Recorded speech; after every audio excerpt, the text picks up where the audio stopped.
How do I refuse people who keep borrowing money from me? Ang ginagawa ng husband ko would be, hindi siya nagpapautang. Kasi lalo na pagka mag-anak at kaibigan, dahil if you lend money to them, what happens is that you will be losing a friend or a relative. And therefore, ang ginagawa niya is instead na magpautang siya, binibigyan niya na lang ng certain amount. Halimbawa, ang inuutang niya ay 5,000. So sasabihin niya, nako, having some financial difficulties now, kaya hindi kita kayang pautangin ng 5,000. So what I have here is 500. Sana makatulong ito. So when he does that, wala na siyang attachment doon sa perang binigay niya dahil bigay na yun eh, contribution na. At the same time, yung tao naman, mahihiya na next time na mangutang kasi alam nila na hindi sila pautangin at bibigyan pa sila. So meron tayo ngayong follow-up question today from that video at sinabi, paano po yung hindi nahihiyang mangutang? Nangyari din yan sa husband ko. So after niya bigyan once, tapos next time nangutang uli, binigyan niya uli, and then the third time, here he comes again, nangungutang uli. So, what my husband did was, he really talked to this person. Kasi ayaw nating mawalan ng kaibigan, ayaw nating mawalan ng kamag-anak. Pero kung ganun naman, na hindi naman sila nahihiya, then it would be fair if we will be telling them frankly. So, what my husband would say is, alam mo, 2 beses ka nang nangungutang sa akin,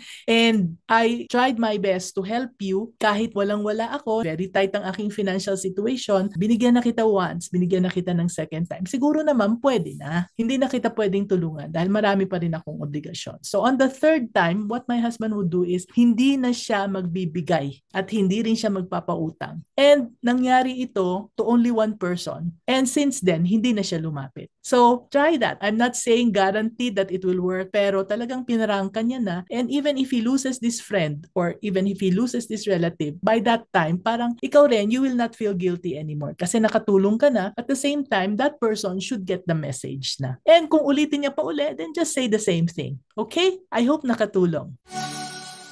So, if that was helpful and you want more business tips, then click the link in the description below to sign up for my weekly newsletter. And you'll get free access to exclusive insights, private questions and answers, and inspiring episodes delivered from my heart to yours straight to your inbox. This is Mommy N, your Mommy Negosyo, saying, be business-minded, Pinoy!